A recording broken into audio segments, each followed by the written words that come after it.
Cerita dimulai dari, waktu itu hari Minggu pagi, aku melakukan aktivitas jogging di sekitar komplek yang penghuninya kebanyakan Cindo. Aku memulai lari pagi sekitar jam 7.30. Sesudah beberapa kali putaran kakiku sudah mulai capek. Ingin rasanya aku istirahat dan meminum sedikit air yang aku bawa. Tapi di situ aku tidak sengaja melihat Tante Cindo berpakaian ketat legging hitam pendek sedang menyapu. Batinku berkata, kalau seperti ini lelahku bisa hilang nih. Lalu aku melanjutkan kegiatan lari pagiku. Setelah beberapa putaran, aku lihat tante itu menaikkan kaos singlet yang ia pakai. Seakan-akan dia sedang memberi kode terhadapku. Seketika si Joni peliharaanku terbangun dari tidurnya, lalu aku memberanikan diri menyapa tante itu. Permisi tante, saya numpang istirahat di sini ya. Ia masilahkan, ucap tante itu, sambil duduk saya mulai merangkai kata bagaimana caranya aku bisa membuat tante itu masuk dalam perangkapku. Akhirnya aku mulai memberanikan diri menyapa lagi tante itu. Tante kau sendiri ya? Tanyaku pada tante itu sembari melihat tubuhnya yang sangat bagus sekali. Oh iya nih mas, anak-anak sama suami lagi liburan jadi saya sendiri di rumah. Pembantuku juga lagi pulang kampung, makanya saya nyapu dan siram bunga sendiri. Oh iya, kamu lari pagi ya?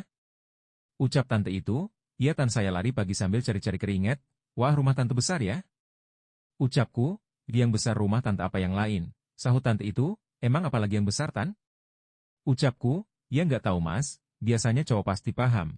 Ucapnya, seketika pikiranku langsung traveling, masnya GK capek ya lari-lari dari tadi. Ucapnya, capek tante. Ucapku, kalau masnya mau minum kebetulan saya ada air es di kulkas. Kalau mau minum ayo ambil ke dalam mas. Pembantuku kemarin juga bikin es lilin, tapi tidak ada yang makan. Ayo mas silahkan masuk. Enggak apa-apa ya tante saya masuk. Ucapku, mas tenang saja saya sendirian kok. Ucap tante itu sambil memegang gundukan daging yang ada di dadanya. Akhirnya aku pun ikut tante itu ke dalam rumahnya yang sangat luas. Sesampainya di dalam tante itu menawarkan saya untuk duduk. Entah apa yang merasuki pikiranku. Aku berkata pada tante itu, memangnya suami tante kuat berapa ronde kalau main tinju tan? Ucapku, alah mas baru 1 menit sudah loyo. Tapi kadang orang maco seperti mas juga tidak jauh beda sama suami saya. Wah nantang nih, ucapku, apa tante mau mencoba hantaman si Joni pemuda nakal punya saya? Hehe.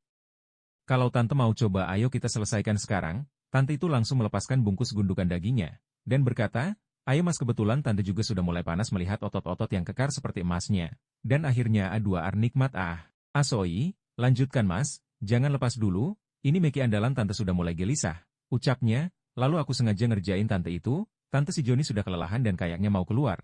Ucapku, jangan dulu sayang, tanggung tante sudah mulai naik ke puncak nih. Sahut tante itu, katanya kamu kuat, ayo buktikan kalau Joni andalan kamu kuat.